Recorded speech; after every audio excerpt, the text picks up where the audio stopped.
Essa é uma atualização na planilha para gerar arquivos QNAB ao banco Unicred de pagamento. Então, nessa versão, o cliente não vai precisar preencher os dados cadastrais. Ou melhor, ele vai preencher uma única vez e depois vai ser buscado como se fosse um PROC-V. Então, no caso aqui, a aba inicial são informados os dados do pagador, da mesma forma como anteriormente. Então, CNPJ com ponto, traço e a barra, razão social, preferência caixa alta, o código do convênio do banco, o próprio banco pode fornecer esse código, ele é obrigatório, a agência, dígito da agência se existir, senão fica em branco, conta corrente, o dígito da conta corrente, aí aqui já fica uma fórmula para pegar a data atual do sistema e a data de pagamento, ou seja, esse arquivo ele vai ser importado hoje e já vai ser feito o pagamento ainda hoje. Caso não seja na mesma data, caso seja sempre 3 dias depois, é só chegar aqui e deixar uma forma atualizada, como mais 3, que ele já vai entender que são 3 dias. Então, giram no dia 11, pagam no dia 14. Deixa eu voltar aqui. Essa automação ela fica apenas para arquivos de Pix, então vão ser pagamentos via Pix. Então, tipo de pagamento aqui, tipo de serviço, sempre pagamento ao fornecedor, mesmo se for pagamento aos funcionários. O pagamento a funcionários ele dá um certo erro na hora de gerar o Pix, então aqui fica pagamento a fornecedor, a informação que já é o próprio Pix e o endereço da empresa. Então aqui, uma única vez preencher essas informações, e aí eu venho aqui na aba de cadastro, e aqui vão ser informados todos os funcionários. Então vai ter o nome dos funcionários, o código do banco. Lembrando que o Banco Unicred, ele mesmo fazendo pagamentos pela chave, ele precisa dos dados bancários. Então é obrigatório colocar o banco, a agência, dígito da agência, conta corrente, dígito da conta corrente, informar qual é o tipo de chave, se é telefone, e-mail, CPF, CNPJ ou os dados bancários. Aí aqui o número de cadastro precisa de um número sequencial, então no caso aqui, funcionário 1, 2, 3, esse número não pode se repetir, é como uma chave primária. O CPF dos funcionários com ponto e traço, no caso aqui também pode ser informado do CNPJ. E aí também precisa do ponto, barra e o traço. Aí a chave Pix, o telefone sempre com mais 55 na frente. Nesse caso aqui é um e-mail, aqui é um CPF, um CNPJ.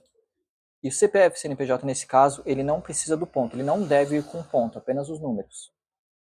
Esse caso está em branco porque são os dados bancários, então ele já puxa direto só os dados. Chave aleatória e assim por diante. E aqui no final podemos informar se é conta corrente, pagamento ou poupança. Se ficar em branco, a macro vai entender que são todas contas correntes. Então aqui ele vai fazer uma única vez esse cadastro. Aí vou entrar aqui em pagamento. Essa é a tela para gerar o arquivo. Então aqui são os pagamentos. O que o cliente precisa colocar aqui? Ele poderia fazer por CPF. Poderia colocar aqui todos os CPF CNPJs, mandar atualizar e ele vai buscar todos os dados. Nesse caso aqui, eu optei por deixar por nome do favorecido. Eu vou copiar aqui só para a gente ter os lançamentos, mas ele poderia até digitar. Vou colocar aqui. Então ele só vai precisar colocar esses números, os nomes dos funcionários e clicar aqui em atualizar. A macro já vai buscar a agência, a conta, o banco, o tipo da chave, vai preencher tudo, menos os valores. Ele até informa aqui, dados atualizados, verifique os valores. Então os valores vão precisar ser preenchidos manualmente. Vou colocar aqui todos os R$11 só para a gente ter uma base. E mandar gerar o arquivo em QNAP. Aí vou colocar arquivo 1, arquivo salvo, e ele me fala onde foi salvo isso aqui. No meu caso foi salvo em downloads. Vou dar um OK, posso abrir aqui minha pasta de downloads. Deixar para cá. E esse aqui é o arquivo 1.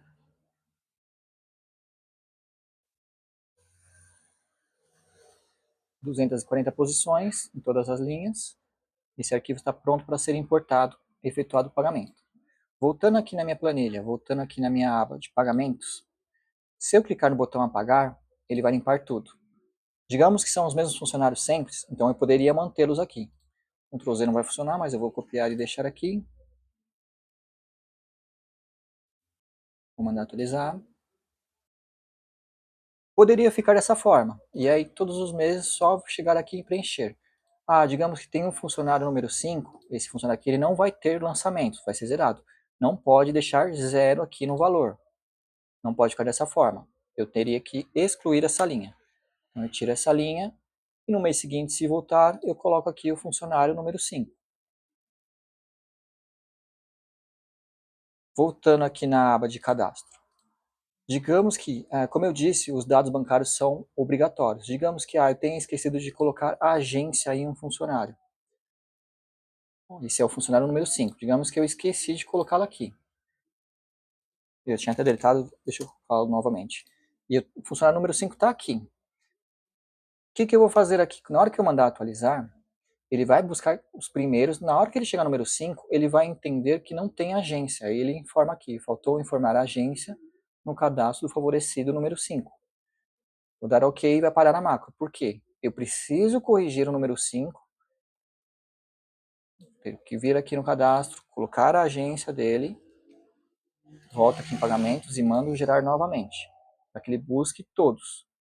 Porque, como eu disse, no Unicred, esse campo é obrigatório. Então, precisa ter a agência, o banco e a conta. E, dessa forma, o cliente precisa apenas colocar o nome e o valor.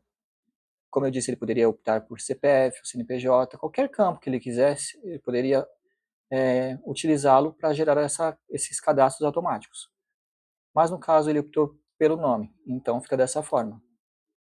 Vou atualizar, busca todos os dados.